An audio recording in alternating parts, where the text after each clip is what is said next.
و گفتم من بیام بیرون تو رو میگامت، پام برسه بیرون بتونم حرف بزنم تو رو میگم. اومدم بیرون دیدم نه ولش کن، اومدم واقعا ویدیو گرفتم اومدم حرف بزنم. یهو گفتم کیرم تو جیدال. میموندی هم میبستی با خود سیدلی، میخوام چه تو مست بشی بخوریش تا 6 صبح، هوا تورنتو سرد کوچیک کرده کیره تو. سلام رفقای جان، با یه ویدئوی دیگه از آخرین حواشی یوتیوب فارسی در خدمتتونم. درگیری شدید اپیکور با جیدال و مدگل، دیس و دیسبک جنجالی و حمایت عجیب جیدال از مدگل. قراره که امروز این مسائل رو با هم بی هیچ قضاوتی مورد بررسی قرار بدیم. بزن بریم تا آخر این ویدیو با من همراه باش و اگه با این ویدیو حال کردی و خوشت اومد ممنون میشم که ویدیو رو لایک کنی، دکمه سابسکرایب رو بزنی و زنگوله رو هم روشن کنی تا از آخرین ویدیوهای من همیشه با خبر باشی. مرسی از نگاه ارزشمندتون. این قضیه جیدال و اپیکور و مدگل خیلی قدیمیه و احتمالاً همتون ازش خبر دارین. اپیکور میگفت که فلانم تو جیدال و مدگل فلانه و حتی فوشای خیلی بدی هم به مدگل داد که ترند شد و همه حتی همین الانشم تو کامنت ها میگن. حالا اپیکور توی مصاحبه شرکت میکنه و میگه چرا به مدگل و جیدال فوش داده. با علی جیدال اگه اشتباه نکنم، درست دارم میگم؟ اسمو درست تلفظ کردم دیگه. با اینم شما درگیری داشتی و خیلی هم پرسیده شد. درگیری نداشتیم ولی همین گفتن درگیری بوده. اصلا درگیری من با این آدم ندارم. هیچی چیزی. این آدم یه لاشخور مفبره.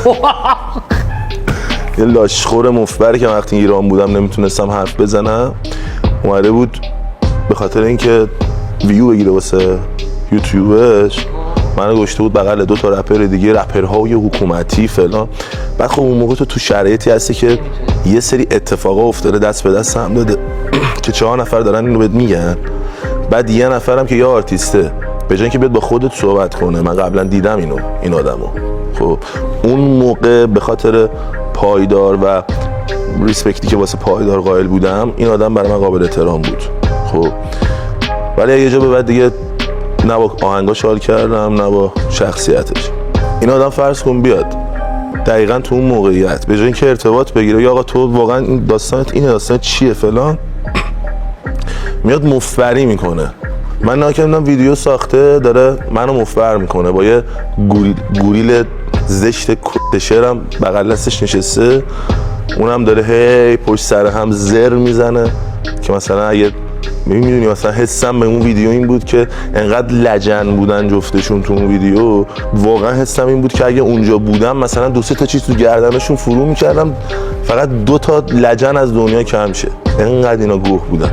اون ویدیو دیدم خیلی بهم فشار اومد، حقیقت فشاری شدم و گفتم من بیام بیرون تو رو میگامت، پام برسه بیرون بتونم حرف بزنم تو رو میگم. اومدم بیرون دیدم نه ولش کن، اومدم واقعا ویدیو گرفتم اومدم حرف بزنم.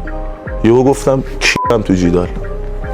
اصلا دیگه حرفم نزدم دیگه. دیدم بچه‌ها حال کردن دیدم حال کردن داره هی همه جا پخش میشه. دوباره چند تا ویدیو گرفتم همونو گفتم. اصلا برای من اصلا مهم نیست، درگیری من با این ندارم. اصلا اسکله. من تو ایران بودم تو اومدی اونجوری ویدیو برام من ساختی، بعد اومدم بیرون آهنگ 8 سال حبس رو دادم اومدی لایکش کردی که بگی مثلا من خب همون موقع میومدی میپرسیدی ببینی داستان چیه، برای چی اومدی واسه اینکه ویو بگیری من قضاوت کردی. 4 تا همون 4 تا دونه فن داری، همون 4 تا دونه خودت بگو، برای من که مهم نیست ولی خودت بگو این همین 4 نفر رو چرا مثلا ذهنشون رو به خاطر 4 تا ویو اضافه خراب کنن. میدونی خیلی بدم اومد حقیقتا. اون مفری بود. اون اصلا ربطی به ماجراهای رپ گیم و نمیدونم داستانای میدونی یه نفر از تو باش میری تو داستان، میری تو چالش. آره خیلی حال میده، خیلی هم باحاله، حتی اگه خیلی جدی باشه، حتی اگه عصبانی هم بشی، بالا پایین داره، افت و خیز داره فلان. اون خیلی حال میده، باحالم هست که بوده مثلا همین قضیه با کوروش. ولی این آدم نه، این آدم اصلا مال این حرفا نیست.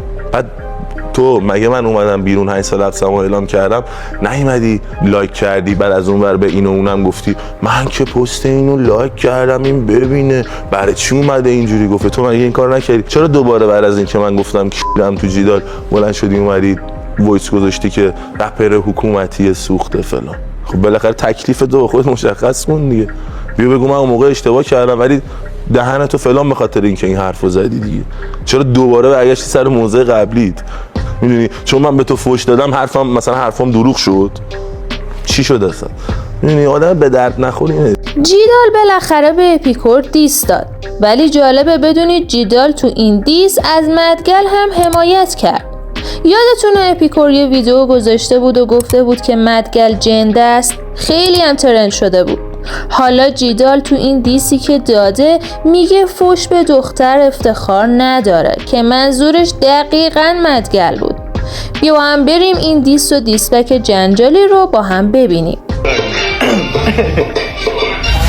دفعه دهم گم میخوری وقت تلفاته دهن کشان سر سقف هدفاته خواهی مال سابق نظامی مبارزه بود تو بچه رائفی برون بچه یاسر عرفاته کار نامد کسشر همه جاش شاغال هم خالتوری هم خواهی ما سر جاش شاغال تو مزرعه در حال کار و شغل میشناد خستری زرد رنگ شاش شاغال نمیرسه بیف با من زیاده حدته بیا طرف من بهت بگم چیا عقبته دت دیست دادی به تازه جواب تو دادم کیلو تو چی داری یکی جیدال دهنته قندتو میگیرم قندونی تو رو میخرم و میفروشم ارزونی رخ چایی بسیجی ها سن و اندونی با پلیس میای مثل چرا گردونی موشا که برا شیرا نمیکنن آخه قاطی رپ کنه مهاجری یا پرستو صادراتی باریک شغلشو وایرال کردین ننت اکسام خوش به دختر نداره که فاضلاتی یه سری ازگل و عقده ای تیمتونو کینتون جدیه ما میکنیم کیرتونو میکنم ساتونو میزنم جیبتونو ازتون بالاترم یه زدم زیرتونو برا 2000 با سنگ بدی رادیو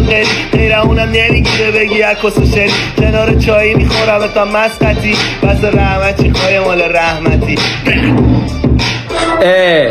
دیس چیه میخوام لاف بدم به تنگا زیدمی رو خونه مردم میکنی چپ سیبیل و قیصری چاقال تو کسه در باقی که چی میگی فیدلی ایران میموندی هم میبستی با خود سیدلی میخوام چه تو مست بشی و خوریش تا 6 صبح هوا تورنتو سرده کوچیک کرده کیره تو اکس تو جلو چشات بردن آخه کرده پیر تو حالا بشین ازش فلکس بگی بکن دیل تو چاقال یه وین نداری حتی تو بیف سوری کوری گایده تو میرقصیدی رو میله کونی شاشیدم تو لیوان تالا و خب باش مسخطی کل سایدتون که میشه یه خای رحمتی با یه کال پاره میشه کونه گل بیت دود جوینت همه ابراتو نقره ای کرد دیگه کس نگو به اونا که گیرن تو ایران امشب هشتگ ترند کیرم تو جیدال میدم رادیو غیری روش میره دافت چه چاقی دیس چیه میکنم نازت بهش گاهیدم ایمانتونه که میخوای جیدال من شی بابا بس کن زیبای وحشی